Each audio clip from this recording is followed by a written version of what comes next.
누구나 살면서 지우고 싶은 기억 하나쯤은 가슴속에 품고 살아갑니다. 헤어진 연인과의 마지막 다툼, 사람들 앞에서 당했던 지독한 망신, 혹은 평생을 따라다니며 괴롭히는 트라우마까지. 우리는 영화 이터널 선샤인의 주인공처럼 특정 기억만 선택해서 뇌에서 깨끗하게 도려내고 싶어 하기도 합니다. 하지만 여기서 우리가 간과하고 있는 사실이 있습니다. 우리가 정말로 고통스러운 이유는 사건이라는 정보 그 자체 때문이 아니라 그 사건을 떠올릴 때마다 함께 올라오는 감정의 무게 때문입니다. 기억은 단순히 뇌 속에 저장된 사진이 아닙니다. 정보와 감정이라는 두 개의 파일이 하나로 묶인 압축 파일과 같습니다. 정보는 그때 어떤 일이 있었다는 사실이고, 감정은 그때 너무 괴로웠다는 에너지입니다. 우리가 기억을 지우고 싶어하는 진짜 이유는 그 기억을 떠올릴 때마다 심장이 조이고 호흡이 가빠지는 감정적 통증을 감당하기 어렵기 때문입니다. 많은 분이 이 고통에서 벗어나기 위해 억압과 회피를 선택합니다. 생각하지 말자며 자신을 다그치거나 바쁘게 몸을 움직이며 외면하려 합니다. 하지만 심리학적으로 이러한 노력은 불에 기름을 붓는 것과 같습니다. 우리 뇌는 지워야 할 것으로 지정된 정보를 오히려 생존에 위험한 중요한 정보로 인식하여 더욱 선명하게 보관하게 됩니다. 이것을 바로 흰곰 효과라고 부릅니다. 오랫동안 심리 상담 현장에서 내담자분들을 만나온 저는 기억을 억지로 지우려 애쓰는 대신 그 기억 속에 흐르는 독성 감정을 방출해야 한다는 것을 깨달았습니다. 감정이라는 에너지가 빠져나간 기억은 스스로 힘을 잃게 됩니다. 마치 배터리가 빠진 기계가 작동을 멈추는 것처럼 감정이라는 배터리가 제거된 기억은 우리를 괴롭힐 동력을 잃어버리는 것입니다. 이런 정서적 자유를 얻기 위한 효과적인 방법이 바로 EFT, 감정 자유기법입니다. 우리가 고통스러운 기억을 떠올리면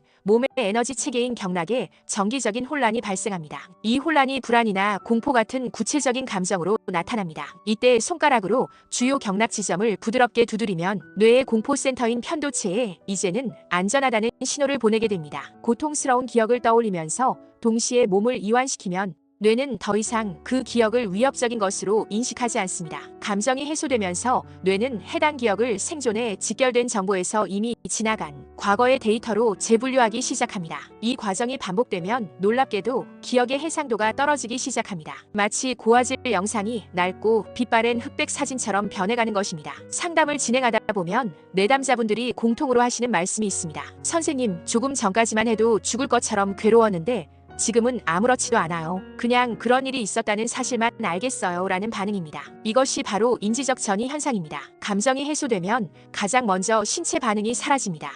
기억을 떠올려도 가슴이 답답하거나 손이 떨리는 증상이 멈추고 몸이 평온을 찾습니다. 그 다음에는 거리두기가 가능해집니다. 내가 그 사건 속에서 고통받는 느낌이 아니라 멀리서 타인의 일을 구경하는 듯한 묘한 거리감이 생깁니다. 마지막으로 감정이라는 접착제가 사라지면서 기억의 세부 사항들이 희미해지는 정보의 파편화가 일어납니다. 우리가 궁극적으로 도달하고자 하는 지점은 기억 상실이 아니라 그 기억으로부터 완벽하게 자유로워지는 정서적 자유입니다. 감정이 완전히 해소된 기억은 마치 오래전에 본 슬픈 영화의 한 장면처럼 변합니다. 10년 전에 본 영화 속 비극적인 장면을 떠올려 보십시오. 머리로는 슬프다는 것을 알지만 지금 당신의 심장이 터질 것처럼 아프지는 않을 것입니다. 바로 그 상태가 우리가 도달하게 될 기적 같은 평온함입니다. 실전에서는 영화관 기법을 사용합니다. 마음속에 작은 영화관을 세우고 당신은 안전한 객석에 앉아 저 멀리 스크린에 그 고통스러운 기억이 상영된다고 상상하는 것입니다. 영화에 제목을 붙이고 가장 마음이 힘든 장면에서 화면을 일시 정지시킵니다. 그 장면을 바라보며 느껴지는 신체 반응에 집중하면서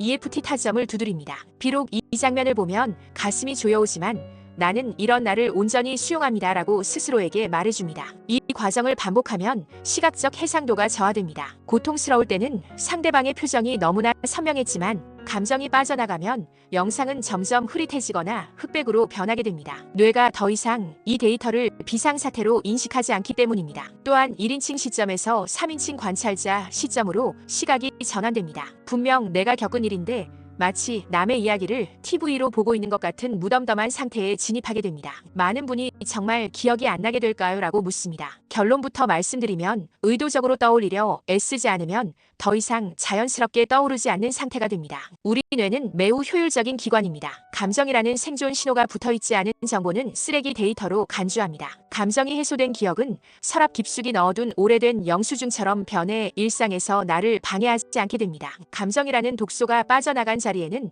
새로운 에너지가 채워집니다. 과거에는 나는 피해자야라는 생각에 갇혀 있었다면 이제는 그 사건 덕분에 내가 이만큼 단단해졌구나 하는 긍정적인 통찰이 자연스럽게 올라옵니다. 억지로 긍정적인 생각을 하려 노력하지 않아도 고통의 구름이 걷히면 사실들이 입체적으로 보이기 시작하는 것입니다. 기억을 지우려 애쓰는 당신의 마음 뒤에는 그만큼 간절한 아픔이 있음을 잘 알고 있습니다. 하지만 이제는 그 기억과 힘들